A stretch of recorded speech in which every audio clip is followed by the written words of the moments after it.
si cursaron conmigo, probablemente ya te las dije, pero quizá les sirva recordarlas, refrescarlas, para tenerlas presentes. Entonces voy a hablar de tres cosas. La primera, la tercera, entendiendo a ver cómo nos da el tiempo. Pero la primera es búsqueda de fuentes, ¿sí? Cómo y dónde hacemos para buscar material. Segundo, sí, los sistemas de citación, y qué alternativas hay, etcétera, etcétera, que nadie dijo jamás que sea divertido, pero es crucial. O sea, no pueden escribir un artículo científico ni un trabajo académico sin citar correctamente. Si hacen mal eso, si no saben cómo hacerlo, si no saben cuándo hacerlo, muy posiblemente incurran en plagio, y el plagio es el pecado capital de la academia. No pueden. Eso es, si estamos hablando de un curso, de una evaluación, es reprobación automática, muchas veces implica sumarios o expulsiones, si es una tesis o si es un trabajo de posgrado, mucho más. Así que no queremos saber citar. Y lo último de lo que quiero hablar, cuando terminemos con eso, es quizá un poco por encima, pero porque es lo que probablemente a menos a ustedes les interese, pero mínimamente cómo funciona esto de publicar el mundo de las publicaciones académicas, publicaciones científicas, eh, cómo son las revistas, cómo son sus formatos, sus páginas, qué buscar, cómo mandar los trabajos, cuál es el proceso.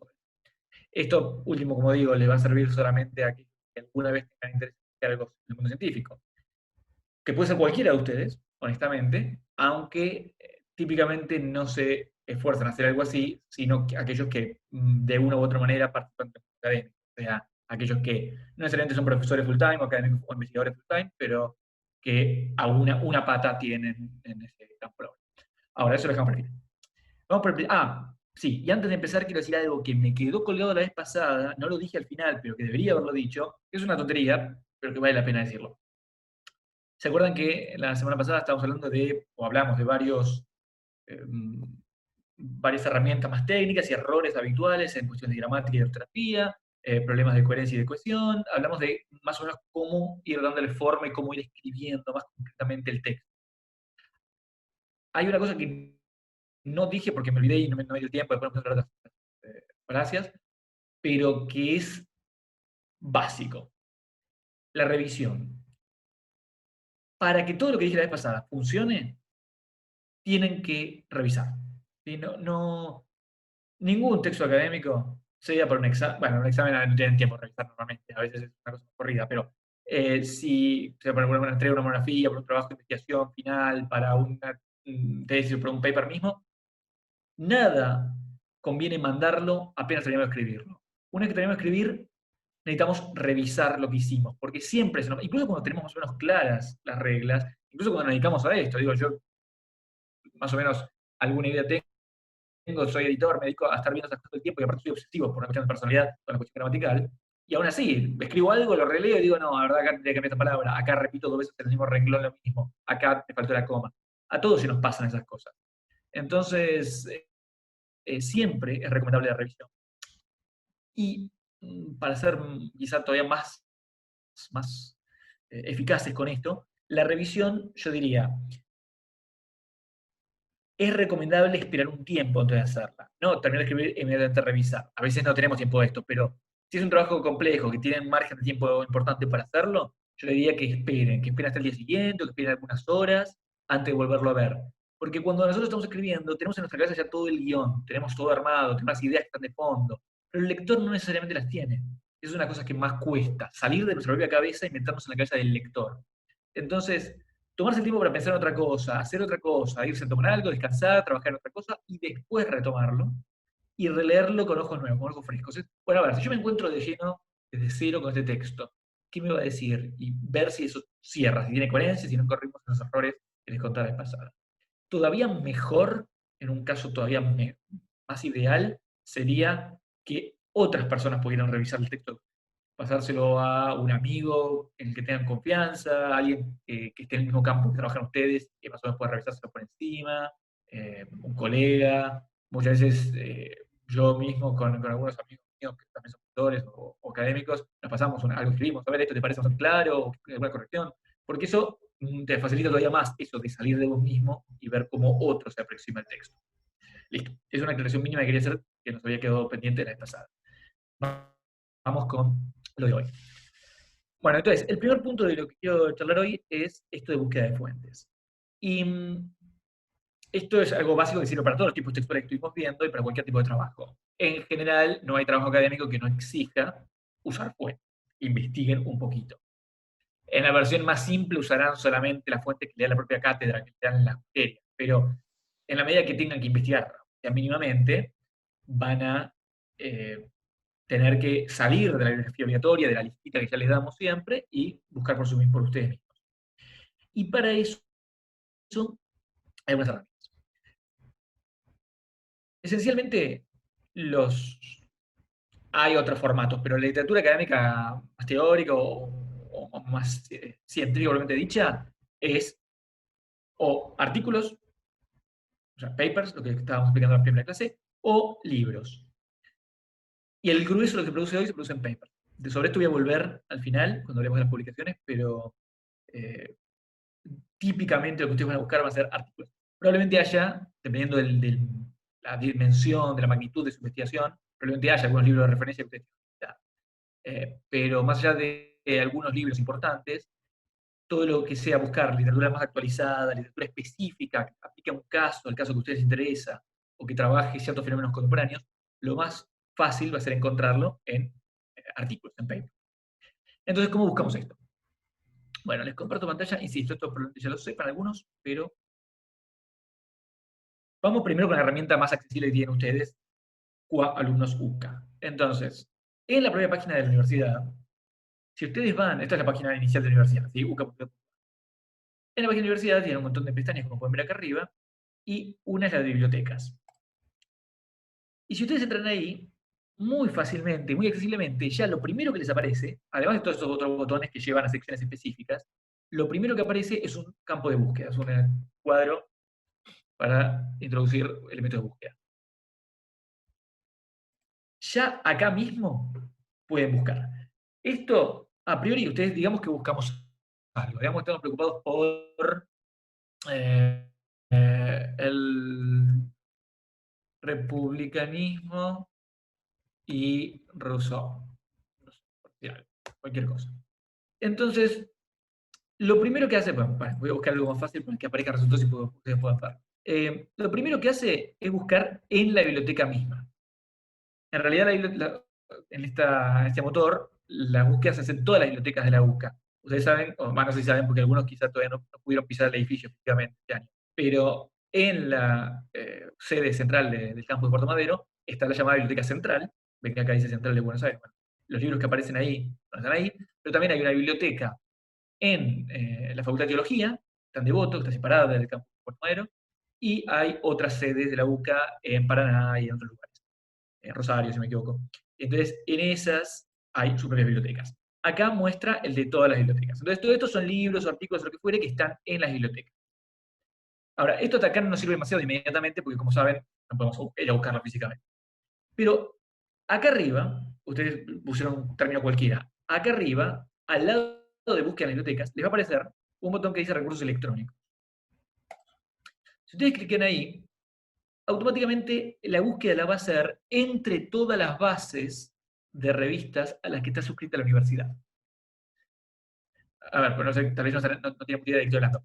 Los artículos, esto lo vamos a decir, de nuevo voy a repetir al final de la charla de hoy, pero los artículos, el grueso de la producción intelectual académica contemporánea, se publica en revistas científicas, son publicaciones dedicadas a publicar estas cosas nada más. Estas reseñas, otra cosa. Esas revistas, muchas tienen formatos digitales, muchas tienen formato físico todavía, pero algunas tienen, la mayoría ya tienen formato digital. Ahora, muchas de esas revistas son pagas, pero la universidad paga una suscripción a un número de bases de datos que acumulan muchas de esas revistas. Entonces, lo que está haciendo con este motor es directamente, buscando a través de esto, está buscando en todas las bases de datos a las que la universidad está suscrita. Obviamente va a haber revistas en el mundo que no salen acá, va a haber resultados que no están acá porque estamos suscritos a esa base. Pero ya va a ser una cantidad muy relevante. Fíjense que, está bien, es un término muy genérico, pero si busco sobre Rousseau, me acaban de salir 368.000 resultados. Y, digamos, es más que suficiente para hacer cualquier trabajo de investigación que se pueda ocurrir todo el resto. Entonces, aparecen todos estos resultados. Obviamente, bueno, algunos aparecen sin demasiada información, en otros tienen cargado el resumen o abstract. Recuerden lo que hablamos en la primera sesión sobre el abstract. Bueno, aparecen cargados, aparecen las revistas en la que salió, el número, etc. Esa información la vamos a ver en un ratito cuando hemos citado. Y entonces, esto nos permite a nosotros revisarlos. Se puede ordenar de muchas maneras, se lo tienen acá al costado, ¿no? Cómo ordenar, cómo filtrar, pueden hacer un montón de cosas como el de búsqueda. Y entonces pueden elegir textos que estén actualizados y sean relevantes. Entonces, obviamente tendrán que recorrer un poco para ver cuáles les sirven y cuáles no les sirven. Por ejemplo, bueno, pueden filtrar por idioma. Esto no me sirve porque, bueno, a menos que el texto probablemente no esté en inglés, no me sirve porque no voy a entender nada. Entonces filtro, que esté en inglés o en español. Acá me habla de la idea de libertad. Tal vez mi trabajo no era sobre libertad, era sobre otra cosa, entonces lo ignoro. Pero este hace una comparación con Smith. Bueno, justo eso lo necesitaba, y entonces busco esto. Y entonces así pueden ir fijándose qué artículos de esto les sirven. Cuando encuentran algo que les sirve, digamos que la idea de libertad me sirve, pueden ir a acceso al contenido o tocar el mismo título del curso. Les va a pedir acceder con su usuario, es el usuario que usan para entrar a buscar campo virtual y demás. No deberían tener problema para ingresar. Y algunos de estos, algunos no tienen un acceso directo al texto completo, al texto en PDF. Pero varios, o la mayoría, esperaría, sí. Ahora esperen que esto, la primera vez que entran, no es especialmente rápido.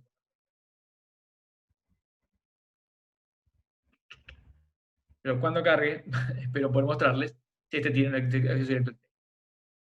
Ahora, una vez que tienen el texto, pueden descargarlo. Después, el propio sistema de la biblioteca les permite marcar como favorito, crear un historial o una lista de interesantes. O lo que quieran. Eso lo pueden ir viendo ustedes, no voy a meter mucho detalle. A ver si llegamos a algo. Sí.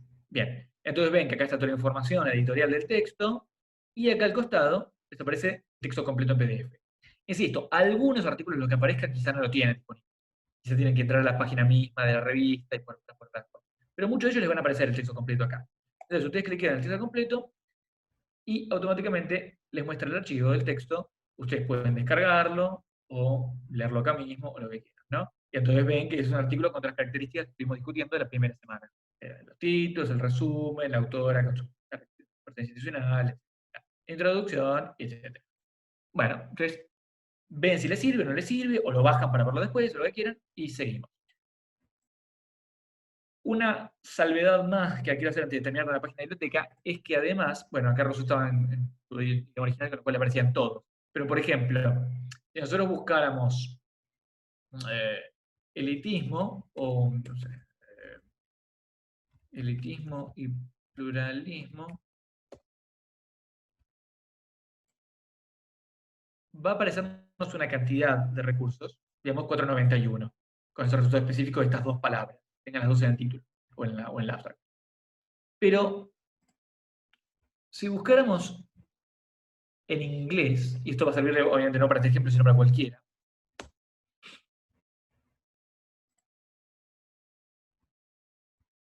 fíjense que hay 8.500. De 500 pasamos a 8.500. Para casi cualquier término que ustedes busquen, van a encontrar más resultados en inglés que en español, por la razón obvia de que el inglés es un idioma globalizado y la mayoría de las publicaciones académicas usan en inglés y aceptan publicaciones en inglés, o están radicadas en países anglosajones. Entonces, si se manejan bien con el inglés, siempre es recomendable que también busquen literatura en inglés. Van a encontrar muchísimo más, probablemente cosas que les resulten útiles, a tener mayor disponibilidad que si buscan solo en español. Puede ser más cómodo en español, todo lo que quieran, pero a los efectos de la investigación va a ser muy superior incorporar también literatura en inglés. Y por supuesto, si saben otros idiomas, pueden incorporar otros idiomas. También está acá disponible. Entonces, eso en cuanto a buscar en esta página. Es más o menos sencillo el sistema, es fácil de encontrar, y ahí ya tiene accesible un montón de información. Ahora, no todo se reduce a la página de la biblioteca. También hay cosas que pueden no estar acá. Otra herramienta que puede resultarles útil es el propio Google, pero no el buscador normal de Google, sino el Google Scholar. Google Scholar, la dirección es no google.com, sino scholar.google.com. Igual si googlean Google Scholar, les sale el link, así que es más fácil. Pero Google Scholar es bueno, un buscador como el de Google, pero específicamente para textos académicos. Entonces lo que va a buscar es artículos, libros, reseñas, etc., lo que están buscando. Y va a buscar en todas las bases que están bloqueadas en Google, o sea, todo. Va a encontrar mucho más resultados que si buscaran solo en biblioteca. La contra de esto es que no todos ellos, probablemente la mayoría de ellos, no estén disponibles para acceso directo. Probablemente algunos de ellos sean pagos o solo tengan el resumen disponible. Digamos que buscamos elitismo de nuevo. Y entonces, como ven, de nuevo, me aparecen diferentes artículos. Acá me aparece el autor y la revista en la que está publicada, etc. Algunos de ellos están disponibles en PDF. Ven que todo esto dice PDF al lado de la dirección. Algunos lo dicen incluso acá. Entonces, esos son los que me permiten ir directamente al PDF. Y lo puedo descargar y trabajarlo con todo lo que habíamos dicho antes. Otros, no. Entonces, si voy a cualquier página de estas, este, por ejemplo, no me dice PDF en ningún lado. Entonces, si entro, a ver si puedo acceder, van a ver que acá no está el PDF. A veces, la dirección en la que entran sí tiene el PDF disponible en algún lado. Este caso no lo tiene. Pero, digamos, tendrán que entrar a las páginas revistas a ver si está disponible o no. Y también si les salen acá citaciones que no son únicamente artículos, sino que algo está citado en otro lugar. Bueno, así que también aprovechen Google Scholar para acceder a muchísimas otras revistas que no pueden no aparecerles en una búsqueda solo por la biblioteca. Bueno, eso como una pequeña presentación. Hay otras herramientas. Ah, bueno, no. Está Script, que probablemente lo conozca. Esto no sé si deberíamos decirlo. Podemos cortar la filmación y hacemos esto que nadie me demande. Pero si ustedes van a Script,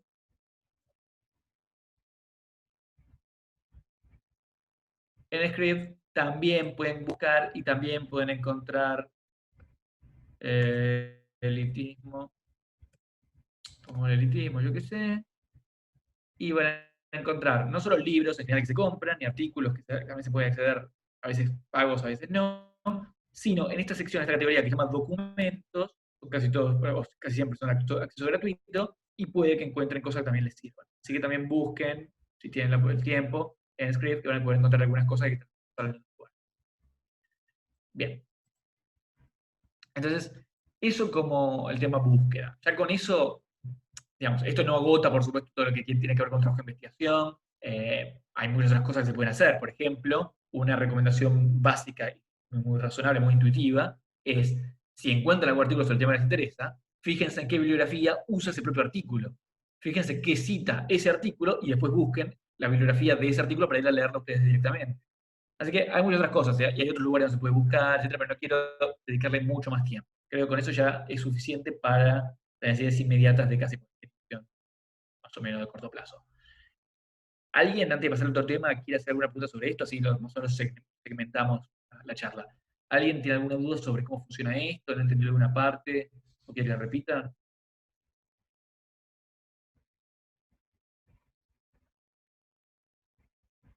No, parecería que no. Bueno, ok. Esto entonces es bastante simple. Ya está salvado. Vamos al tema principal del webinar de hoy, el plato principal, que es el tema de citación. ¿Qué pasa con la citación? A ver, no vamos a ponernos en definiciones técnicas. Todo el mundo sabe lo que es citar. Efectivamente, citar supone reproducir lo que otra persona, otro autor, otra fuente dijo, o escribió, o comunicó. Ahora,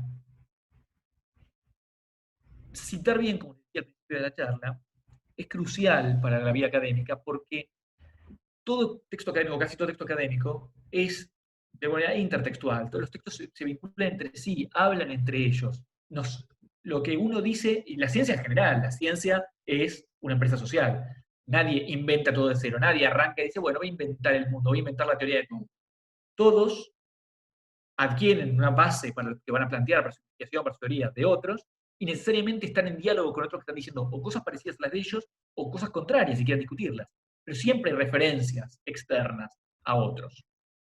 Entonces, citar es imprescindible. No existe artículo académico sin cita, como ni monografía sin cita, o no debería. Como vimos en la primera charla, quizá un ensayo de pocas, casi a veces ninguna cita, pero aún en el ensayo, en general, con un ensayo serio de una persona formada, hay referencias. O sea, hay por lo menos, no con el mismo rigor, la misma la misma provisión de materiales, pero se hace referencia a cosas que se hicieron y a otros autores. Esto es imprescindible. Tiene que haber siempre algo más allá de mi propia opinión, de mi propia idea, de mi propia originalidad. Citar ese cómo hacemos eso, cómo plasmamos eso en el texto. Pero tiene sus reglas. No se hace de cualquier manera.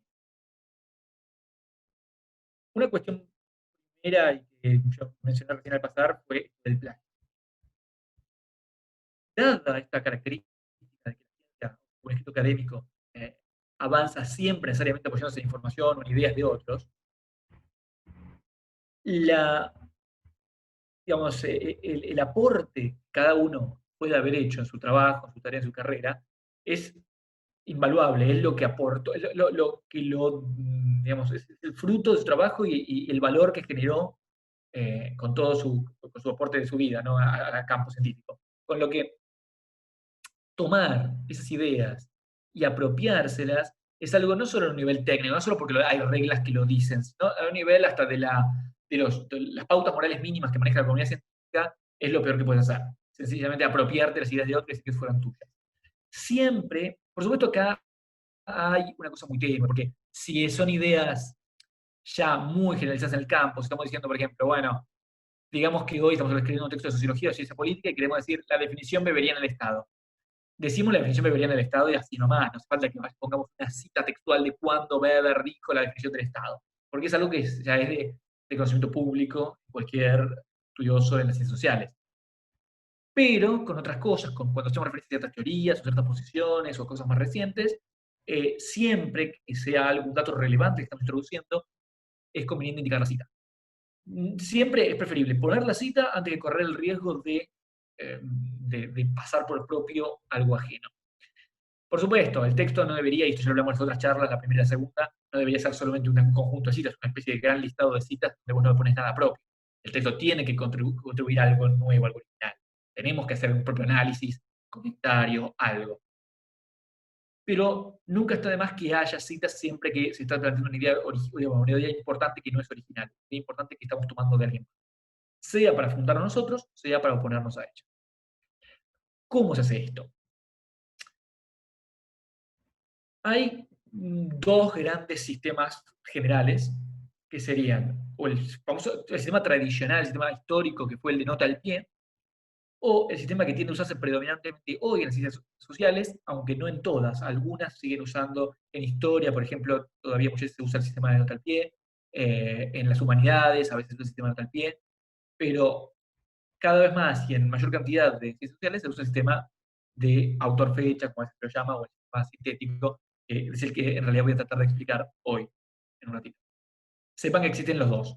El de nota al pie es tan simple como que la referencia, es decir, la fuente donde se está tomando esta información o estas palabras, se pone en nota al pie. Entonces, nota al pie y abajo se ponen los datos del libro o artículo al que aludimos. Tiene también sus propias reglas internas de cómo se construye sintácticamente la cita, pero son muy parecidas a las del otro sistema, así que las voy a explicar solamente con el otro sistema. Ahora, el que se usa más frecuentemente hoy, y especialmente en las ciencias políticas se usa más hoy, es este que le llamo autor-fecha o sintético o como quieran ponerlo, donde no se usa la nota al pie para agregar citas. Las notas al pie en general se tratan de reducir al mínimo y se usan solamente para intercalar información que no correspondía a la cohesión del texto central. O sea, yo estoy del cuerpo del texto, estoy hablando de algo y tal vez quieres una acotación que no viene mucho al caso acá, pero o sea, me quiebra con el hilo argumental, pero es algo que yo quiero aportar. Como, y además sobre este tema hay gente que dijo esta otra cosa, y yo lo voy a analizar. Entonces lo pones en nota al pie. La nota al pie usas para eso, para agregar información incidental, adicional. Pero la cita misma y la fuente de la cita se introduce de corrido en la misma oración en la que está en el cuerpo del texto. Ahora, entonces, tenemos dos grandes sistemas. Dejemos de lado un momento el sistema de nota al pie, quedémonos con el de texto autor-fecha, que es el que voy a tratar de explicar. Dentro de este sistema hay como versiones.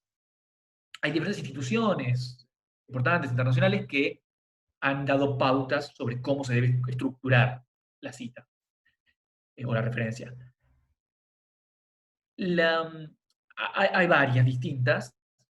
Algunas de las más conocidas son, por ejemplo, APA, que es una de las más populares, Chicago, que es la que de hecho voy a explicar yo, les cuento por qué me gusta más Chicago y no APA, pero yo voy a Chicago. MLA, de Modern Language Association, también se usa bastante en algunos ámbitos. Eh, Esas son las más conocidas. Después hay otras versiones, sí, hay más, pero esas quizás son las que más van a ir a nombrar o van a ver páginas o los requisitos de trabajo. Cabe decir que además, esto quizá lo pueda volver a mencionar cuando hablemos de las publicaciones, una página de publicación y demás, las revistas, las publicaciones científicas, suelen adoptar uno de estos. Suelen decir, bueno, acá vamos a usar un sistema citado APA, o acá vamos a usar Chicago, o acá vamos a usar lo que sea. Pero bajo ese paraguas general, le vamos a usar el sistema tal, muchas veces cada publicación le pone sus propias especificidades. Le dice, bueno, acá vamos a usar APA, y te da un ejemplo. Y el ejemplo no es realmente lo que dice el manual de APA. Es una versión de APA un poco modificada según las reglas que quiere esa revista. Entonces, tenemos los grandes sistemas y tenemos la versión autóctona de cada revista que a veces modifican más o menos el sistema general. Eso presten atención si alguna vez quieren publicar algo, porque no es sencillamente yo sé APA o yo sé Chicago, ya está. Es ver cómo cada revista les pide que lo haga. Ahora, salvando eso, tenemos estas dos grandes líneas que yo quería mencionar, que son APA y Chicago. Voy a explicar Chicago porque en realidad son muy similares, ¿sí? APA, Chicago y de hecho MLA también, las tres, pero APA y Chicago son muy similares entre sí. Lo único que cambia, si vamos al rigor de la chica, lo único que cambia es si en algunos lugares cambia ciertos signos ortográficos. Si pones coma o no pones coma. Y en lugar de punto va coma o va dos puntos. Son modificaciones muy menores, pero la estructura general, si saben hacerla, va a ser casi igual para todos. Después va a poder ajustarse muy fácilmente. Entonces, para eso, yo acá les voy a mostrar el manual de Chicago, manual de estilo de Chicago, en su última edición, que es la 17, hace un par de años.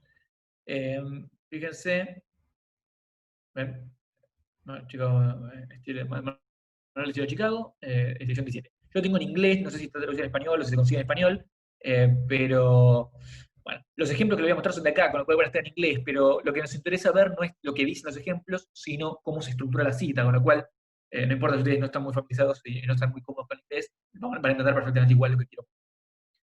Así que bueno, el manual en realidad habla de muchísimas más cosas, pues habla de cómo, de todo, de escribir, de cómo escribir los libros, de cómo poner, habla de mil cosas, muchos capítulos, como pueden ver acá arriba, tiene 1100 páginas, más de 1100 páginas.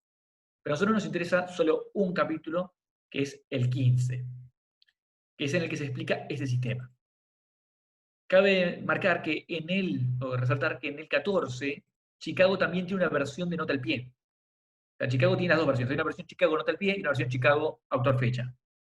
Yo voy a contarles el autor fecha, pero el propio autor fecha, si ustedes alguna vez leen, yo después les puedo dejar disponible este manual, lo mandamos con la bibliografía general del curso. Y también les mando el de APA, ya que tienen los dos. Pero quería decir, que si leen el 15, que es lo que vamos a más o menos ver por encima hoy, a veces solo se toman los casos especiales y remiten todo lo que falta el 15 al 14, por la estructura general va a ser igual que el 14, estará traducida a autor fecha. Así que bueno, vamos a ver un poquito este capítulo 15. Antes de entrar en los ejemplos mismos de, de las citas y el formato citado, hay algo primario, que es que hay como dos grandes formas, o dos o tres grandes formas de introducir esta información de cita en un texto que están escribiendo. Vale, paso un segundo, ¿no? Acá a compartir, a pisar. Ustedes pueden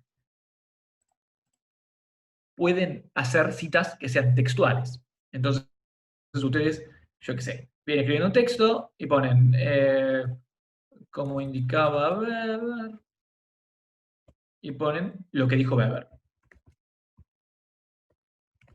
Ahora, y después, al final, ponen la información de la referencia. Bueno, no. Después explico por qué hice este cambio. Y pone estas citas de Weber, 1998. Perfecto. Esto sería un ejemplo de una cita textual. ¿Sí? Es decir, una cita textual es aquella en la que reproducen literalmente las palabras del autor que está tratando de citar.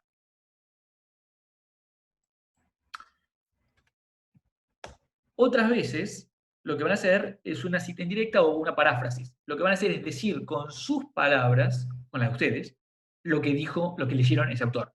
De todos modos, por todo lo que contaba recién respecto del plagio y la importancia de reconocer las fuentes, van a tener que decir que lo tomaron de X persona. Pero no están repitiendo textual lo que dijo esa persona, sino que están traduciéndolo en sus propios términos o reordenándolo o diciéndolo a ustedes como les parece de una manera sintética. Entonces dicen, eh, algunos sociólogos clásicos indicaban que la religión cumple un papel. Y esto lo dijo también Weber en 1998.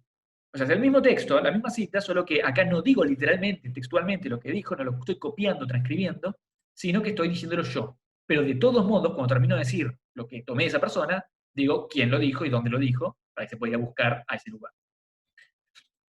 Bien, estas son como las dos grandes variantes. Una última, bueno, una aclaración más es que a veces la cita textual, cuando es extensa, esto tiene diferentes reglas. Extensa a veces se mide en cantidad de renglones, a veces se mide en cantidad de palabras, cada manualcito tiene su propia versión de esto. Pero cuando supera una cierta cantidad de espacio, la cita no se pone como la que voy a poner yo, simplemente entre comillas y seguida dentro del cuerpo del texto, ¿no? Sino que ustedes tienen el texto, esto se puede apreciar en algunos clásicos. Ponen dos puntos y separan del cuerpo del texto un párrafo donde va la cita. Entonces ponen la religión es esta cita textual de Weber. Y esto termina con Weber. Y después separan de nuevo y siguen con su texto como estaban escribiendo ustedes. Pregunta, ¿eso tiene que Sí. ir en letra más chica? El texto en lo que se escribe. Habitualmente lo que se hace, claro, habría sido mejor si lo mostrara en Word, después lo abro en Word y lo vemos más claro, o lo vemos en algún ejemplo de artículo. Pero acá no puede hacer en coso. Pero habitualmente lo que se hace con esta cita separada del texto es no solo reducir en uno o dos puntos la fuente, el tamaño de letra respecto del texto general, a veces sí, a veces no se hace eso, sino que también correr los márgenes. Es decir, esto arranca más o menos ahí, digamos, en esta línea y el margen, a veces también se corre el margen final, o sea, se mete más hacia adentro de la izquierda el margen. Entonces queda claramente distinguido del texto, del cuerpo del texto que uno está escribiendo.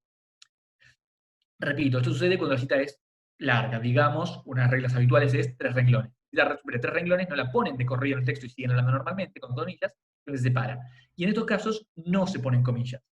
La indicación de que es una cita ya está clara por el hecho de estar separado del texto, pero no van comillas para distinguir el que es una cita y que no. Bien, esa aclaración. Después seguimos con algunas reglas sobre esto, pero quería hacer esa aclaración sobre los dos tipos de forma de citar para que después podamos verlo en el manual. Entonces, vamos al manual como le estaba empezando a mostrar. Bien. Bueno, acá el capítulo arranca con una explicación general de cómo es el sistema, pero eso lo estoy dando yo, lo voy a decir yo. Y acá empiezan los ejemplos. El sistema autor-fecha está constituido esencialmente por estos elementos. En la referencia, o sea, en el paréntesis que va después de la cita, sea que la cita es textual o sea que la cita es una paráfrasis, va el apellido del autor, o apellidos, si son más de uno, de los autores que están trabajando en ese texto que está citando, la fecha, es decir, el año de publicación del texto, y, si necesario, aunque a veces no se agrega, la página a la que estamos refiriendo o específicamente donde se toma esa información. Entonces, ese es el dato básico, esa es la referencia básica. Esa es la forma en la que vamos a encontrar eso que estamos diciendo en el texto original. Veamos ejemplos entonces. Esto es un ejemplo de paráfrasis, es decir, no están citando textual, sino que están indicando que estas cosas se dijeron en algunos otros textos, y fíjense que acá hay más de una cita, entonces, y que está en el cuerpo del texto. Entonces, viene hablando, este es el texto del autor.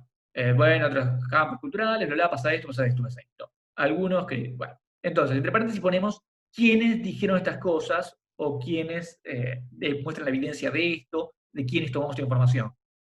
En este caso, de 2 trabajos citamos. Lampel, Land y Jamsi, del 2000, este artículo, supongo que es un artículo, puede ser un libro, publicaron en el 2000, punto y coma. Este otro es un artículo diferente, o un libro diferente, Hatter, 2011. De estas 2 fuentes yo saqué esto que acabo de decir acá arriba. No lo cité textual, pero pongo esto. Y fíjense que como en general no estamos haciendo una cita textual, sino que estamos haciendo una referencia a algo que explicaron estos autores en estos trabajos, no se pone página, pero no lo dijeron en una página específica. Lo dijeron en este artículo en general. Acá hay reglas que son un poquito más precisas, no quiero marearlos, pero, por ejemplo, si la cita fuera textual, casi, os digo, siempre es necesario poner la página. Ahora en el ejemplo que viene vamos a ver cómo se pone la página. La cita textual tenés que poner la página, porque tenés que decir literalmente de qué página tomaste esas palabras. No puedo referir en general a Smith 2011, porque no voy a leer el artículo entero, sino que quería ver dónde estaba esa cita. Pero cuando la cita es textual, ponemos exactamente la página, además del apellido y el año. Cuando la cita no es textual, es decir, es parafraseada, puede que no se ponga, como en estos casos, o puede ponerse igual. O es decir, bueno, esto, por más que no estoy diciendo que fue la palabra que usó él, lo dijo en tal página. Podés incluir también la página, pero no es obligatorio. Si es un libro, lo que están citando es recomendable que lo pongan, porque no le vas a decir al lector, toma, dale, lee todo este libro para buscar esto de acá, esta idea que yo acabo de decir. A veces sería bastante pesado. Entonces, así es como se pondría en el cuerpo del texto. Ahora, como ustedes saben, bueno, esto no era necesario, a veces se hacía igual, pero no era necesario en el sistema de nota al pie. Pero en este sistema es obvio que es necesario al final una lista de bibliografía, o como en realidad se llama en el formato de Chicago, una lista de referencias, un listado de referencias bibliográficas. Porque obviamente con esto todavía no sabemos nada. No sabemos ni quiénes son estos tipos, ni cómo es el texto, ni qué texto es.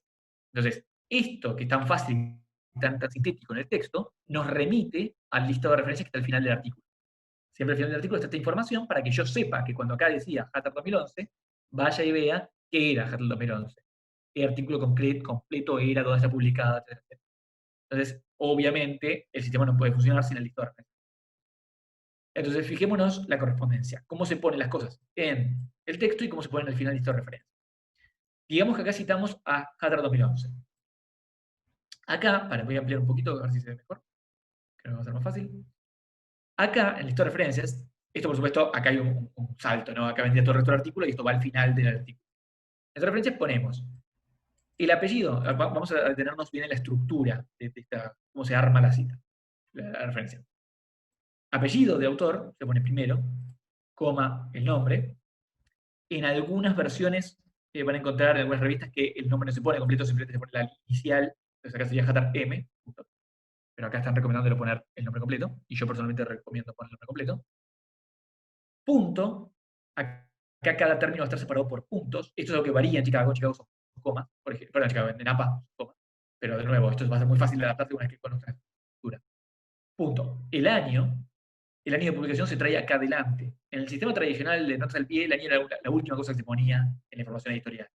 Acá se pone acá adelante. ¿Por qué? Porque cómo está estructurado el sistema nos permite acceder rápidamente a distinguir las fuentes por el año. Entonces necesitamos información directamente. Si lo pusiéramos al final sería mucho más engorroso leer la lista de referencias. Entonces por eso, lo primero que se pone después del apellido del autor es el año. Entonces, Hatter, año de publicación, punto. El título de la obra, vamos a ver 2 casos. Acá es un libro, lo que está citando. El libro se pone directamente el título de la obra en itálica o bastarrillo, o como quieran poner. Esta letra inclinada. Itálica se lo llama, o cursiva. Bien, entonces, título del libro, punto. Lugar de edición, 2 puntos, editorial. Así se lee esta referencia. Autor, año de publicación, título, lugar de edición de esa obra concreta y editorial, 2 puntos editorial. En cambio, esto que ven acá es un artículo. Como es un artículo, se tiene que indicar el título del artículo y también el título. Ah, no, perdón, esto no es un artículo, es un capítulo del libro. Este es un artículo. Vamos a ver el artículo primero, que es más fácil. Después les cuento el capítulo del libro. Entonces, hay que indicar tanto el capítulo, el nombre del artículo, como la revista en la que está. Entonces, lo que se hace es, después del año, se pone entre comillas, pero no en itálica, el título del artículo, punto, y después se pone el título de la revista en, em, en cursiva o itálica. Es esto que se italiza, no el título. Después del nombre de la revista van una serie de números. En la revista no se indica lugar de edición ni editorial, porque suele haber una instancia editora, pero no es relevante normalmente. Lo que sí nos importa para un artículo, para una revista, son estos tres numeritos que ven acá. ¿Qué son estos números? El primer número es el volumen. Y el segundo número que aparece inmediatamente después, entre paréntesis, es el número. Cualquier revista, esto lo voy a contar en un segundo si llegamos a la parte de las publicaciones académicas, son regulares, son periódicas. Entonces sale una cada tanto, sea 3 por año, 4 por año, 2 por año, 1 por año, lo que sea, pero será una cantidad. Para distinguirlas y para ordenarlas, las revistas suelen tener estas dos categorías, estos dos valores. Por un lado, volumen, que es la categoría más general, y a veces dentro de un mismo volumen se ponen varios números. O sea, como varias ediciones que conforman el mismo volumen. Habitualmente después se saca todo junto. Entonces tendríamos, por ejemplo, digamos que una revista saca todos los años un volumen, pero dentro del año saca 3 números. Entonces, digamos que este año está sacando el volumen 130, en enero sacó el volumen 130, número 1, en junio sacó el volumen 130, número 2, y en octubre o noviembre saca el volumen 130, número 3. Y el año que viene salta al volumen 131, número 1. Y así. Algunas revistas no usan ambos números. Algunas revistas solo tienen volumen o solo tienen número. En ese caso se omite el paréntesis. Directamente ponen el número que sea que tengan acá directamente. Y no ponen el de paréntesis. Pero si tienen los dos, los ponen de esta manera. Vamos a ver que el número a veces se puede poner de otras formas, después lo vemos, pero esa sería la estructura básica. Entonces, esto se lee como Organization Science, volumen 11, número 3, 2 puntos, y después de los puntos viene el rango de páginas de ese artículo. El rango de páginas no es la parte que la cita ustedes, ¿sí? Es la primera página del artículo hasta la última página del artículo. Este artículo que está citando acá va de la 263 a la 269, un artículo corto de 6 páginas. Capaz ustedes solo citaron una vez la página 264. Capaz en la cita que ustedes tienen acá arriba, en el cuerpo del texto, solo pusieron 264. O ni siquiera pusieron una página, indicaron trabajo en general. Pero acá en las referencias tienen que indicar el rango completo de páginas que ocupa el artículo. En cuál inicia, en cuál termina. Y el otro ejemplo que nos queda acá, ahora vamos a ver otros especiales, pero el otro ejemplo obvio o habitual es ni un libro completo, ni un artículo, sino un capítulo de libro. Muchas veces lo que sucede es que hay libros colectivos, donde diferentes autores contribuyen a un artículo cada, o un capítulo cada uno, o más de un capítulo cada uno, pero son varios que contribuyen a un capítulo diferente. Esto se usa bastante, esta obra colectiva, y entonces lo indicamos de una manera muy similar a cómo se indican los artículos en revista, con unas pequeñas variantes. El nombre del capítulo va entre comillas y sin itálica, del mismo modo que un artículo, igual que acá abajo.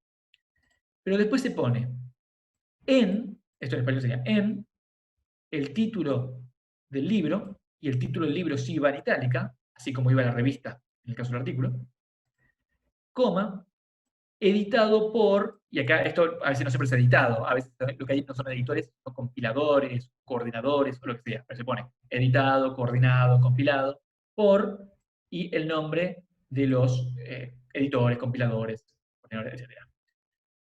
Coma, las páginas que ocupa ese capítulo, fíjense que la estructura es diferente acá. Las páginas que la primera y última página de ese capítulo del libro, y después del punto sí hay que poner información editorial, porque es un libro.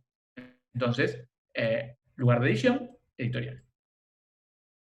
Suena medio confuso, pero es una cosa de práctica. Estas cosas no solo pueden leer todo el tiempo en el manual cada vez que quieran, sino que además después se hace hábito. Te acostumbras a repetirlo otras veces que te acordás. Pero de nuevo, es como las leyes o los artículos de las leyes. Pueden ir a buscarla cada vez que quieran. Y memorizarlo. ¿Hasta acá más o menos me siguen? ¿Se entiende cómo funciona todo este tipo de estructuras? ¿Alguien tiene alguna consulta? Mauro, una duda. En Sí. caso de que capaz nos falte algún dato que no es tan relevante, como ponele, obviamente el volumen es relevante, pero ponele, no sabés si es la primera el primer volumen que salió, el segundo o el tercero, como diste el ejemplo de junio, julio o enero. El número, sí. ¿Qué se hace en esa situación? Tipo, obviamente lo tratás de buscar, pero Mira, preferible usar otra cita. normalmente eh, es fácil de encontrar, al menos eso, hay otras cosas que no tanto. Por ejemplo, quizá hay más dificultad con el rango de páginas, porque a veces, especialmente ahora, como muchas revistas son digitales, si están mal editadas, no te ponen número de páginas, o si son versiones que solo salen en un formato que no se compilan en un solo tomo, no te ponen número de páginas. Entonces todos los artículos empiezan con la 1 y terminan en la 20 o 25, lo que sea. Entonces ahí se te complica, es el rango de páginas. Y eso yo te diría, no pones el rango de páginas. Y se puede usar igual la cita. La información siempre es deseable encontrarla si está disponible. O sea, tiene que haber un impedimento real. Por ejemplo, la información esta suele estar incluida cada vez más los requisitos que les ponen a revistas. Después les muestro un ejemplo con la nuestra colección. Exige que esta información esté en el encabezado o al pie de todos los artículos. Entonces, casi cualquier artículo que ustedes lean, a ver, paren, de acá. Miren, por ejemplo, esto lo voy a mostrar después para los que se quieran quedar cuando veamos el tema de revistas. Pero esta es la revista colección que la facultad nuestra. Entonces, pongámosle que hablo este artículo. Bueno, que por supuesto no abre acá porque el navegador es bárbaro. Pero, entonces, fíjate, casi siempre todos estos datos están incluidos en algún lado. Acá tenés toda la información completa para la cita. La revista, volumen, número, rango de páginas. Y se repite eso en todas las páginas. No siempre está en el mismo lugar, no siempre está acá al pie, a veces está en el encabezado, a veces está solo en la primera página y no en todas. Eso varía un poquito de revista a revista. Pero en casi todas, hoy en día se incluye. Es un requisito muy habitual en todas las índices y demás. Así que casi siempre es fácil de encontrar esa información. Después el tema de paginación a veces sí tenemos problemas, pero insisto, podrías usarla igual sin el rango de páginas explícito, digamos, si no se trata de encontrar. No podrías citar algo quizá que no sepas ni el título ni dónde se publicó. No puedes poner documento que encontré, pero es que son casos muy raros. Eso quizás pasa más en formación, digamos, en trabajo de archivo, un historiador, que tal vez no sabe bien si ese documento encontró. Pero en fuentes académicas casi siempre. ¿Alguien más? ¿Alguna otra consulta sobre esto? ¿O sigo con otros ejemplos? Bueno, más o menos. Entonces, esto sería un ejemplo de cómo escribir el listado de referencias. Vamos a la página siguiente. Voy a minimizar esto. Entonces, acá hay ejemplos. Esto es un listado de referencias completo. Fíjense. Esto está escaneado en la revista, pero fíjense cómo van bueno, algunas cosas generales que no dije, pero fijémonos esto. Primero, el listado de referencias se hace en orden alfabético. Parece bastante obvio, pero bueno, es el orden, en orden alfabético. Si hay más de un texto, una fuente del mismo autor, lo que se hace es, en algunas versiones no se hace esto, en algunas versiones, en algunas revistas se repite el nombre y el apellido en todos los casos.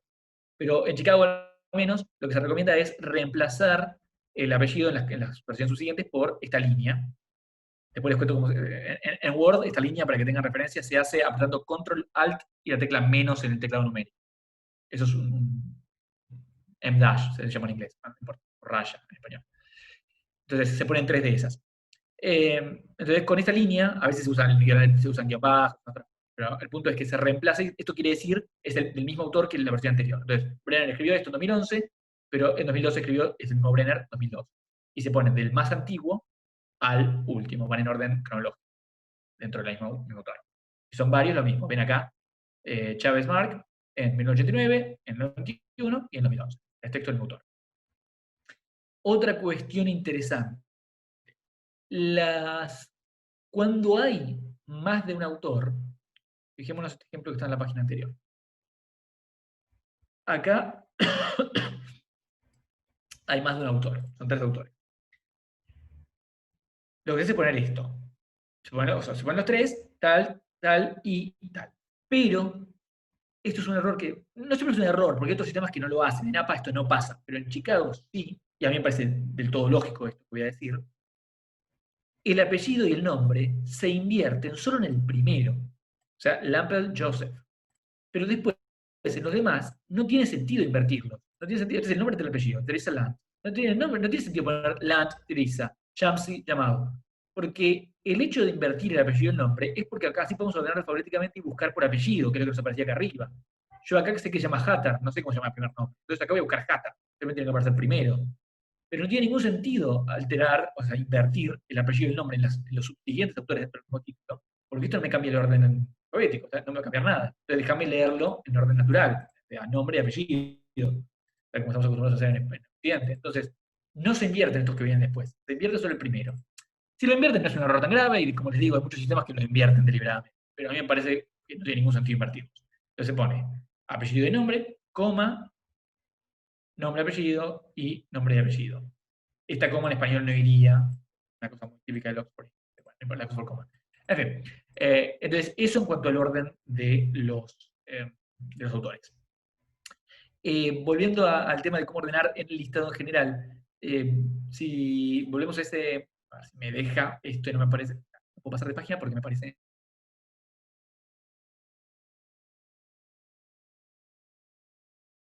un texto de un autor y después hay un texto de ese mismo autor pero con otros.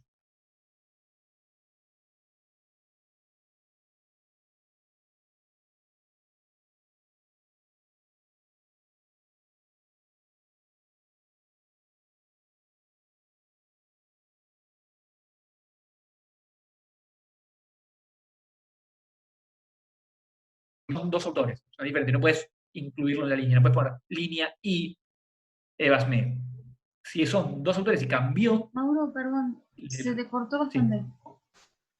Ok, repito eso que decía. Cuando estamos reemplazando por una línea algo, porque son el mismo autor en varias instancias, si de repente tenemos una que cambia porque son dos autores, o eran dos y ahora son otros dos, cambió quiénes son los dos, eso se pone acá abajo y no se simplifica la línea. No podemos reemplazar a los dos autores en la línea. Si Chávez escribió con Smith otro texto, pongámosle que del 90, no va acá en el medio. Va al final de las líneas, va como una entrada separada. Chávez y Smith, año. ¿Sí? Eso quería aclarar. Bien. Sigamos con los... Acá explica muchas cosas en detalle que yo ya les conté y que no voy a entrar en mucho, a repetirlo. Acá muchas de las cosas que estuvimos viendo. Fíjense, estos son ejemplos de las cosas que estuvimos viendo. Esto sería la entrada en el listado de referencias de un libro. Apellido, fecha, título, lugar de publicación, los puntos, editorial.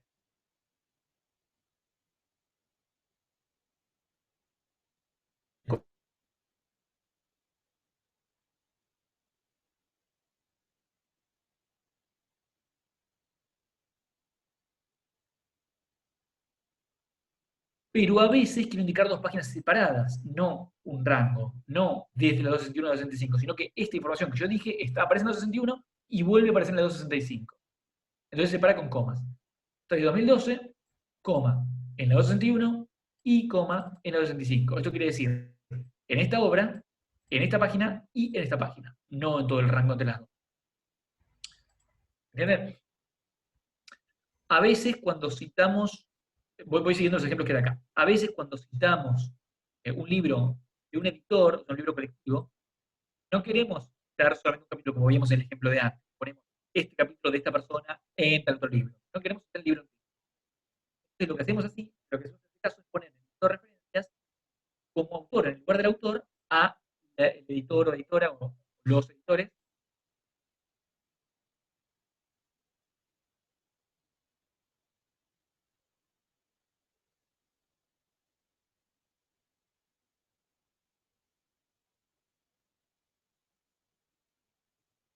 Y citamos en el cuerpo del texto, ponemos la un 2015. Por más que capaz palabra que estamos citando, no estamos citando el libro en general, por el título de apellido editor.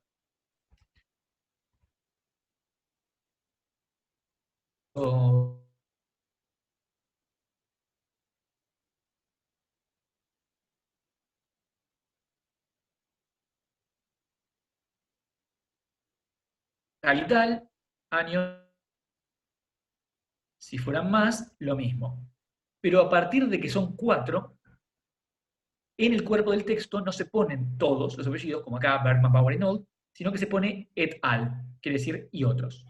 Entonces, en el cuerpo del texto, Hasek, no sé cómo se llama, Hasek et al, 2015. Sabemos que este con otros autores.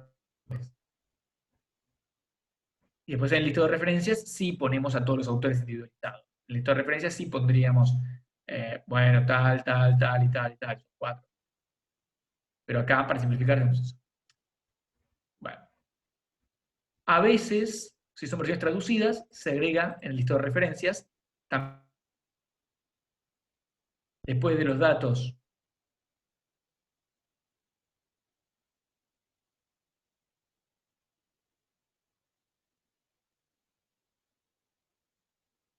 hablar de qué es la traducción. Si no, se indica que la traducción es suya.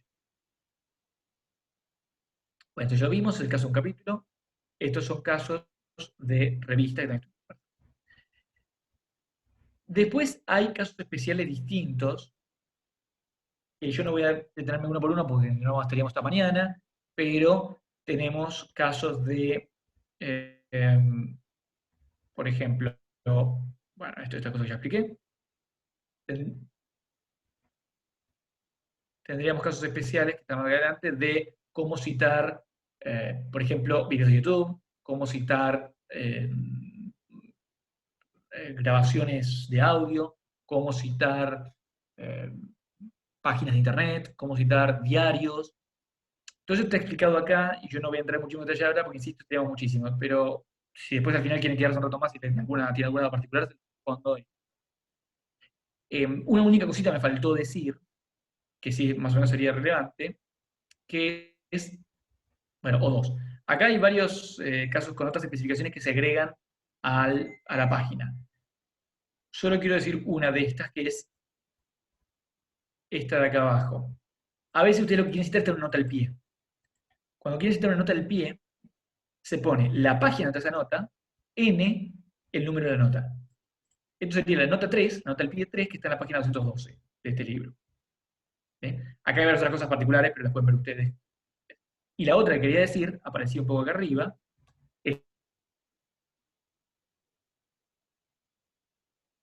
y del mismo año, digamos que ese año el chabón escribió 2 artículos. Bueno, en el listado bibliográfico se identifica como 2004A, 2004B, y si fueran más, seguirían C, D, E. Y en el cuerpo del texto lo mismo, serían como Fogel 2004A 127. Así. 2004B, 2004A. Bien. Bueno, ahí ya tiene un panorama más o menos claro, creo yo, de cómo citar en general y cómo se estructuran las citas. ¿Alguien quiere hacer una pregunta sobre esto? Insisto, que no sea de un caso especial que no mencioné, tipo diarios o videos, que si quieren lo hablamos al final, pero quiero decir alguna palabra sobre las publicaciones antes de terminar. Pero si sobre lo que dije hasta ahora, ¿alguien entendió algo o tiene alguna duda?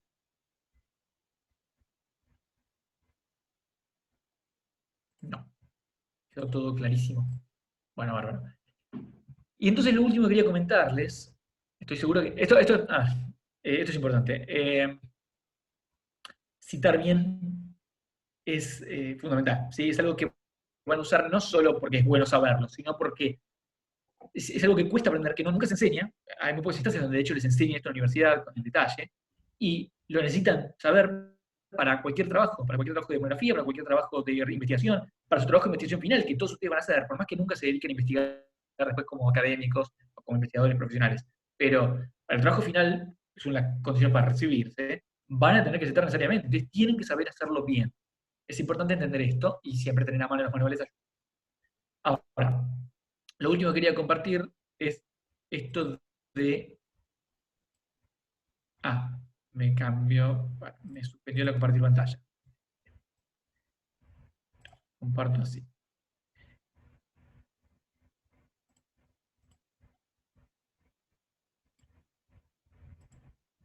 Lo último que me queda comentarles es 2 palabras sobre las revistas académicas y cómo funcionan en general.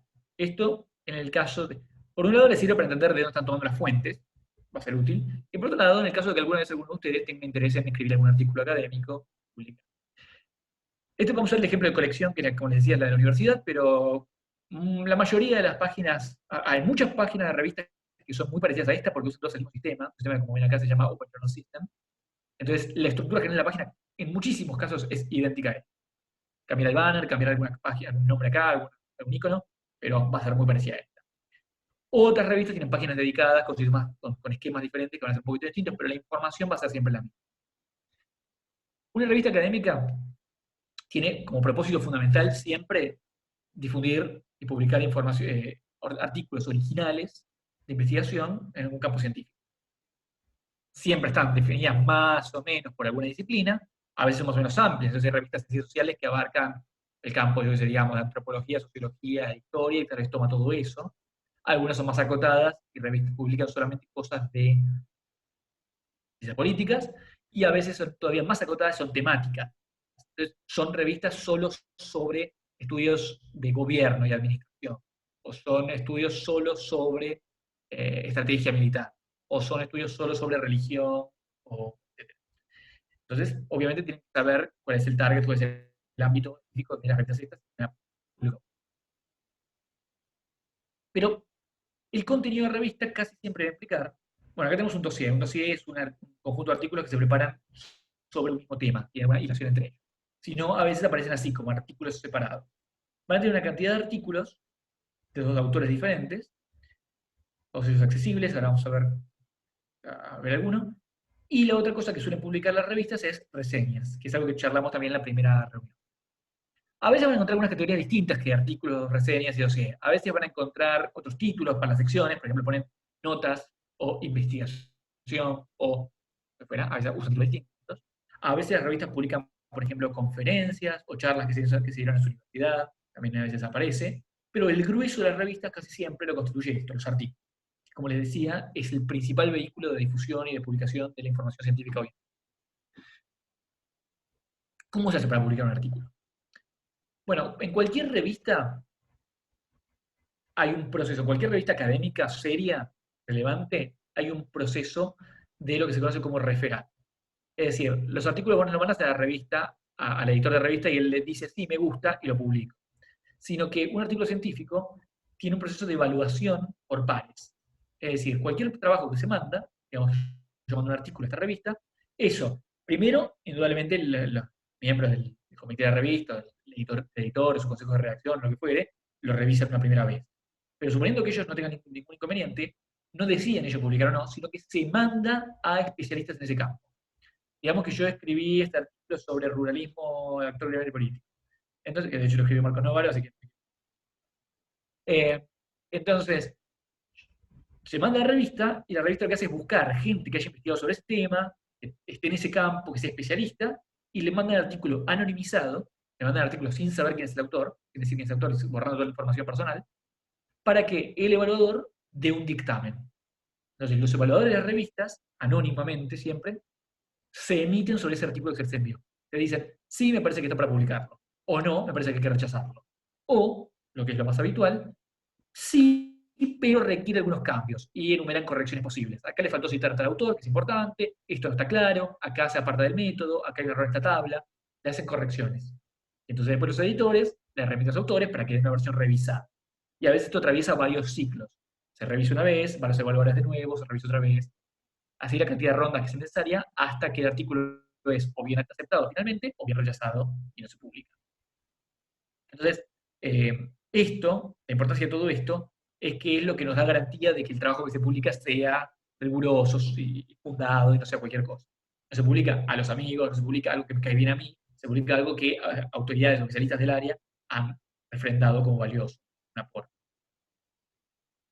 Eso siempre aparece en algún lugar de la información que ofrece la página. Acá casi siempre tienen, si siguen este mismo modelo que les estoy mostrando acá de Open Journal System, casi siempre hay una sección que se dice acerca de. Y en acerca de tienen toda la información relevante de la revista, temática, política de secciones, cómo es el proceso de revisión, esto siempre se explica. Fíjense, acá están detallados los pasos que siguen. Hay una versión inicial, hay una versión externa, la versión externa se manda a tantos evaluadores, se pide tanto tiempo, esas son las opciones que pueden dictaminar, una vez que pasa eso vuelve, etcétera, etcétera. Se indica toda esa información. Así como otra información de la revista, a quién está dirigida, qué temas son relevantes, qué periodicidad tiene, o sea, cada cuándo sale, etcétera.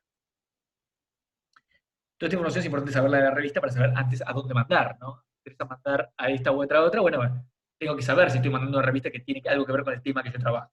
Entonces se revisa eso. Y después, lo que toda revista incluye es esto que se suele titular normas para los autores o normas para contribuciones, o lo que fuere, que lo que me suele decir es cómo mandarlo, por dónde, si por la página, por dónde, y qué condiciones tiene que cumplir. En qué formato mandarlo, qué extensión máxima, es un problema porque si uno tiene un artículo muy largo y no entra en los parámetros de revista y no puedo mandarlo ahí. Si tiene que tener resumen, no tiene que tener resumen, en cuántos idiomas, cuántas palabras, la extensión del trabajo. Siempre se indica cómo va a ser el sistema de citado que se va a usar en esta revista. Entonces el autor ya tiene que mandarlo con el sistema de trabajo, sistema de citado adaptado. Y no puede ser que la revista te lo rechace, te diga, no, bueno, mándame de nuevo, pero con el sistema que usamos nosotros, está en la página. Acá, por ejemplo, nosotros especificamos que es este que les contaba recién, que les mostré. Bueno, entonces, toda esta información tienen que chequearla antes de mandar una revista. Obviamente esto exige un cierto trabajo, porque a veces uno manda una revista, atraviesa todo el proceso de revisión y resulta que no se lo aceptan. Bueno, no se lo aceptan. Quizá con correcciones irrelevantes, quizá no. Entonces uno lo revisa, lo que sea, y quiere la versión nueva mandarla a otra revista. Pero resulta que la otra revista tiene un sistema de citado distinto. Entonces tiene uno que adaptar todo para hacerlo adecuado a la nueva revista. Entonces tiene que cambiar todo el sistema, tiene que revisar todo el trabajo, cita por cita. Hay programas que hacen esto, pero bueno, en realidad es todo un trabajo de adaptación de revista a revista. Cada una tiene sus especificidades. Más allá de leer la información que declara la revista, un método fácil para saber si mi trabajo tiene algo que ver con esta revista es ver qué cosas publican. Literalmente reviso los últimos números, digo, a ver, el número actual, los últimos 2 o 3, ¿publican cosas de lo que estoy haciendo? Yo escribí un trabajo sobre filosofía de la educación. ¿Hay algo que tenga algo que ver con filosofía o con educación? No, todos los trabajos eran sobre militar. Bueno, no voy a mandar acá, que no me sirve. Y entonces así, uno más o menos se va orientando dónde puede mandar y dónde no puede. Y hay un último dato que es relevante para medir o valorar las revistas, que es que las revistas, además, tienden a tratar de incluirse en índices que son entidades o son listas donde se recopila o ingresan una cantidad de publicaciones científicas, pero que además, para permitirles el ingreso, chequean una cantidad de requisitos formales y de contenido. Entonces, entrar a ciertos índices es algo que da prestigio a las revistas. Uno típicamente quiere publicar en una revista que está incluida en los índices más famosos y más exigentes. Los índices te ponen requisitos como, por ejemplo, que la revista indique adecuadamente esa información que les mostraba antes, que diga el número, volumen y demás, que esté especificado el autor y la pertenencia institucional, que tenga evaluación externa, que publique tantos artículos por número, que tenga regularidad semestral, que tenga un comité que esté conformado por la mitad externos a la institución, que las publicaciones sean de la mitad externos a la... Entonces, cosas así. Hay un montón de requisitos que las revistas tienen que tratar de cumplir si quieren insertarse en esos índices y ganar prestigio. Entonces, esa es una buena vara de medida para ver qué revista es más prestigiosa y cuál no. Uno típicamente quiere apuntar a las revistas de primer nivel, las que están en los índices, en los mejores índices. Por supuesto, esas revistas son además las que más reciben contribuciones y las que más rechazan trabajos, son las más difíciles, pero son las más valiosas cuando uno quiere, está haciendo carrera académica, cuando uno quiere mostrar su currículum. Haber publicado en X revista es mejor que haber publicado en esta revista desconocida que no está en ningún índice y no compete. Puede que sea muy buena, esto no habla de la calidad necesariamente, puede que haya revistas que sean muy valiosas en su contenido, pero a efectos de evaluaciones institucionales, de concursos y demás, lo que se valora, lo que se puntúa mejor, es revistas que están formalmente incluidas en índices y en más índices, en índices más importantes. Así en CONICET, por ejemplo, o en universidades. Bueno, así que esos son los índices. Casi todas las revistas, como ustedes veían ahí, ponen, justamente por este tipo de competencia que hay por eso mismo, ponen acá al costado en qué índices está incluido y esto vale. Es importante, no es importante. Tratan de mostrarse, tratan de decir, miren, esta es importante porque acá te conviene, a vos, autor, investigador, te conviene publicar en mi revista. Bueno, entonces quería decir eso de las publicaciones. Ahí se mueve el grueso de la información científica. Por supuesto, los libros siguen existiendo y siguen saliendo, pero quizá problemáticamente, hay muchos que no están, yo mismo incluyo, que no estamos muy contentos con esto, las revistas ganan mucho más predominio, mucho más preponderancia que los libros. Los libros, como muchas veces uno mismo los publica o los publica una editorial sin evaluaciones externas y demás, no hay mucha garantía que sean buenos. Entonces, publicar un libro a veces incluso pesa menos que publicar 2 o 3 artículos buenos en revistas, por más que sea mucho más trabajo, quizá. Bueno, creo que más o menos con eso tenemos un panorama de las tres cosas que quería comentarles. Si ahora alguien tiene alguna otra pregunta antes de terminar, quiere que veamos alguno de los casos particulares que no mencioné en la citación o lo que sea, con mucho gusto. Si no, vayan en paz. Hola Mauro, a mí me serviría si podemos ver el caso de los medios audiovisuales. Tengo que hacer un trabajo analizando un capítulo de una serie de Netflix y la verdad que no tengo idea cómo citarlo. Buenísimo. Sí, sí, veámoslo. Vamos al manual.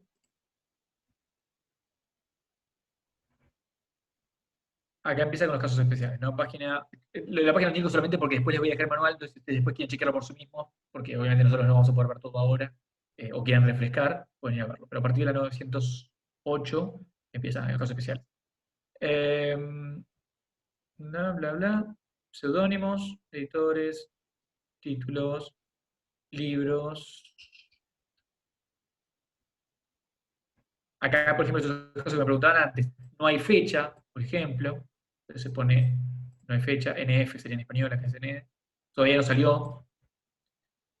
Periódicos, acá son todavía periódicos, se refiere a journals, pero acá hasta en los diarios, acá son los diarios que yo no pude mostrarles antes, pero también lo pueden encontrar. Y acá empezamos. Websites, blogs y social media. Si es sitio, recomiendan citarlo de esta manera, a veces sin fecha, a veces sí se ponen fecha, ponen entre comillas el título de la página o del artículo o lo que sea que están hablando, y se suele indicar en estos casos cuándo se accedió por última vez, es decir, cuándo uno pudo efectivamente ver que estaba en línea y chequearlo, y se incluye siempre la dirección, ¿sí? El link. Bueno, acá blogs, social media, lo mismo, esto, bueno, vamos a saltearlo. Acá, grabaciones audiovisuales y otra multimedia. Acá hay un montón de ejemplos, pero veamos algunos. Por ejemplo, estas personas son los autores. No sé si tu caso particular cómo será, si es que vos estás hablando de una serie, entonces tal vez acá tendrías que poner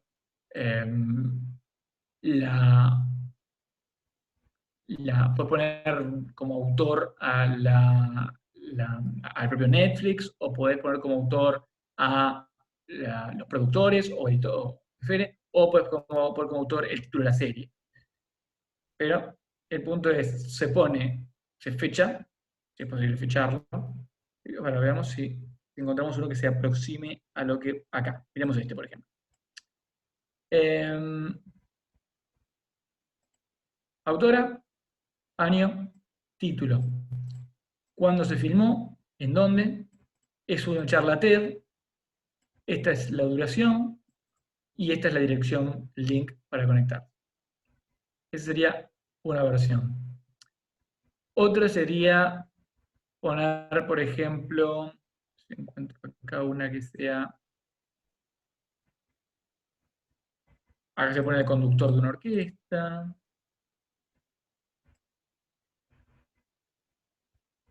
Este es un audiolibro.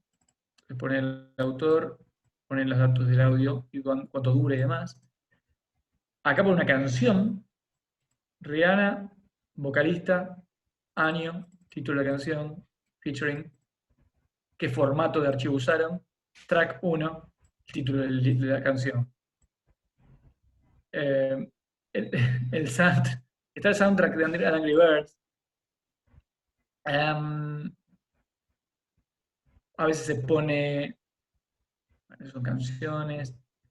No sé cuál de estos se aproxima más a una cita de Netflix, o una cita de una serie en Netflix. No sé, tampoco sé si es una serie lo que me estás contando, o un documental, o qué, pero podríamos poner, por ejemplo, si fuera digamos, hablemos de un documental, el título del director, o sea, como autor, como autor el director, año y título del documental, por decir algo, y después pones que está disponible en Netflix, y pones el link, y cuando lo consultaste, cuando se publicó.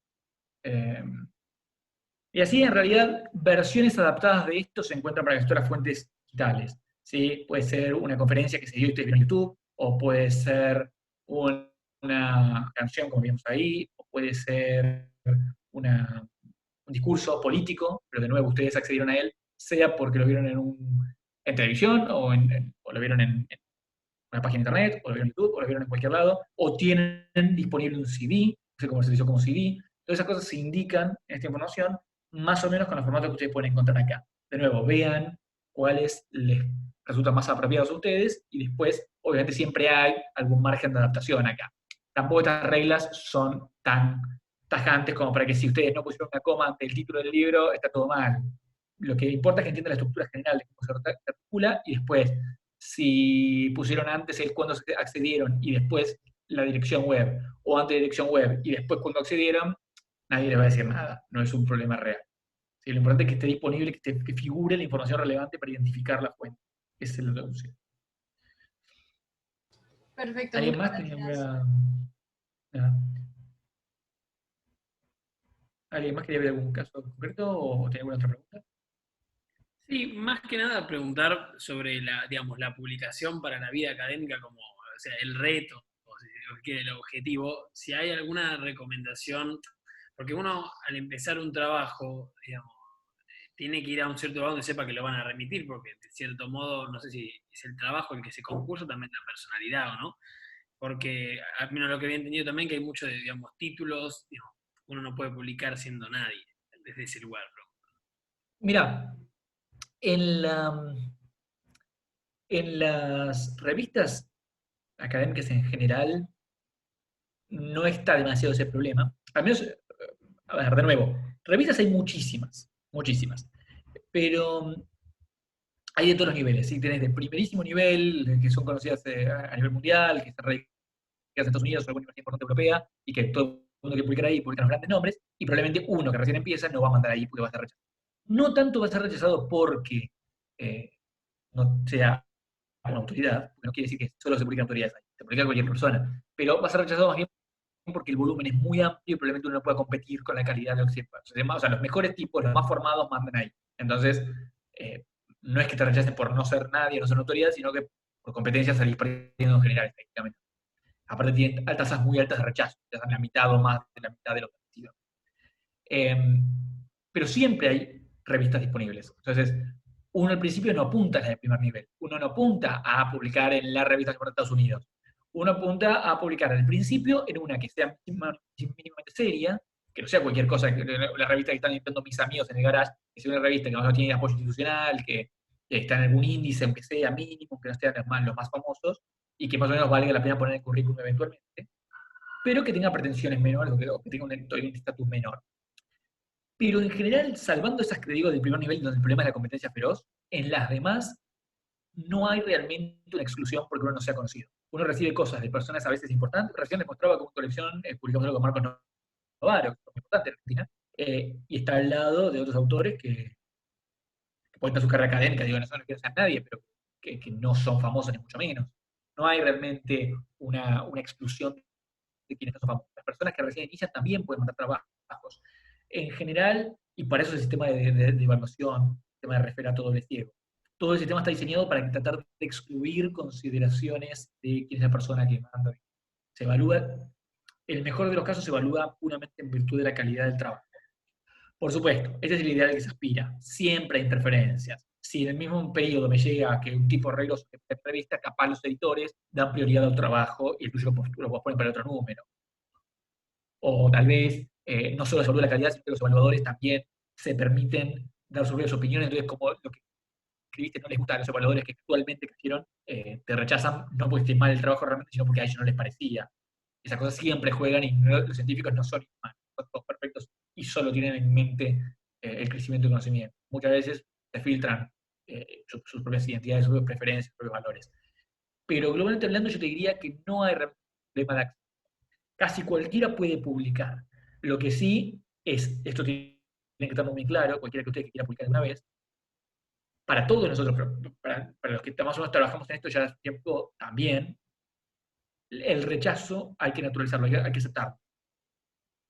Que te rechacen no es un problema, no es tu carrera, te rechazan todo. las revistas rechazan por muchas razones, como te digo, porque el trabajo honestamente tiene cosas que mejorar a veces, en el mejor de los casos, otras veces porque justo ese número estaba lleno, o porque no estás aceptando cosas, o porque a los evaluadores les cayó mal lo que vos pusiste, o porque no citaste justo el tipo que ellos querían. Hay mil razones para que te rechacen, y los rechazos son muy habituales. Y se supone que los tratemos como procesos de aprendizaje. Si un buen evaluador te rechazó, pero te dio un buen dictamen, el dictamen, perdón, eso yo no lo comenté, pero los dictámenes se mandan a los autores para el reporte del rechazo. Entonces te dicen, bueno, mira, el evaluador 1 dijo esto, esto y esto, el evaluador 2 dijo esto, esto y esto, siempre anónimo. Entonces, si un evaluador hizo bien su trabajo, incluso si te rechazaron en una revista de aprendizaje, te da cosas para mejorar el trabajo. Entonces te permite incorporar fuentes nuevas, te permite corregir errores, te permite adaptar la metodología. Es un trabajo duro, a nadie le gusta que lo rechacen, a nadie le gusta adaptar, después corregir lo que uno pensó que había hecho bien, pero honestamente así funciona el sistema científico. No es algo malo.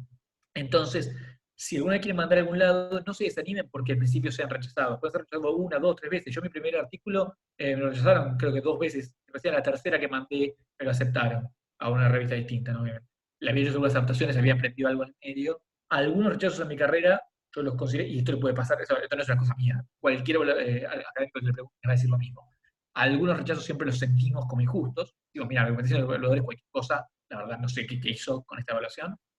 Otras veces honestamente aprendemos cosas en las evaluaciones, pero el rechazo es muy común. O sea, todos los artículos tienden a ser rechazados algunas veces antes de ser publicados. Así que eso no es algo malo, pero se llega a publicar. Así que, insisto, suena muy a simplemente cosas de autoayuda, digamos, conserven la esperanza. Pero realmente no es algo tan raro, no es que alguien por estar iniciando, por ser su primera publicación, no va a ser considerado en serio. Pero nada, no es un problema. Sí, como bien decías vos, Lucas, uno tiene que tener claro más o menos a dónde corresponde y a dónde no corresponde mandar. No quiere decir que diga lo que el otro quiere oír, pero obviamente por una cuestión temática. Tienen que mandar a donde quiera que sea que están pensando que tiene un tema similar de ustedes. Incluso si saben más o menos a dónde van a mandar, o yo sé, 3, 4 opciones a donde podrían mandar desde antes de escribir, también eso puede impactar en qué tan largo es lo que escriben. Porque a veces, por ejemplo, hay una revista que te acepta capaz un artículo de 30 páginas, pero muchas otras tienden a aceptar cada vez cosas más reducidas. Los artículos tienen que ser cortos, obviamente. Entonces, tal vez una revista te dije no más de 20. Entonces, si vos te escribiste un artículo de 30 páginas, 32 páginas, no te lo aceptan. Entonces, esas cosas también es bueno considerarlas antes de empezar a escribir. Porque después de recortar 10 páginas es una cosa más terrible y te puede pasar como autor. Así que eso sí, más o menos ayuda un poco. Sí, totalmente. Solo me había llamado la atención que el año pasado habíamos tenido 3 semanas de clases y Onganía nos dijo, no, tienen que publicar en esta revista, ni bien empieza. Como cosa que siempre me llama la atención. Me pareció algo imposible, no solo por la falta de creatividad para elegir un tema, sino por el nombre. No, obviamente. No, realmente hay una variedad enorme de revistas. A lo que hay que estar atentos, si uno solamente quiere publicar por el hecho de publicar, no pasa demasiado nada. Si uno está interesado en hacer una carrera académica, sí es conveniente esto que yo decía, tener en cuenta cómo está rankeada en índices, cuáles son los importantes. Más o menos, esto no quiero ponerme ahora a detallar demasiado para no entretenerlo, pero se ponen a ver y con el tiempo van a aprender, van a ver cuáles son los rankings que más salen, los índices que más salen, cuáles son los más exigentes, si ven los requisitos que tienen, las revistas más famosas en cuáles están, y tener en cuenta eso, cuáles son más conocidas, famosas, más exigentes, cuáles no. Siempre uno tiene que tratar de aspirar, insisto, esto si uno quiere hacer carrera académica, uno tiene que aspirar a publicar en la de mejor nivel o la mejor rankeada a la que uno llegue en ese momento. Obviamente de uno no vas a tirar las más importantes, porque lleva muchos años llegar a las más importantes, pero tratar de aspirar siempre un poquito más. No tirarme a cualquiera porque cualquiera. Tratar de una que más o menos pueda poner el currículum como que era serio, tenía referato. Esa es la única regla que tienen que seguir. E insisto, como una perspectiva un poquito más crítica, estar en índices no siempre habla de buena calidad. Hay muchas cosas para criticar el sistema. Todo el sistema científico funciona en esta base y tiene razones para funcionar en esta base. No es un absurdo, no es que esto es casualidad. Se diseñó con un sentido. Pero no hay ninguna garantía matemática de que las revistas mejor rankeadas sean buenas y que el contenido se publique y sea bueno en un sentido evaluativo.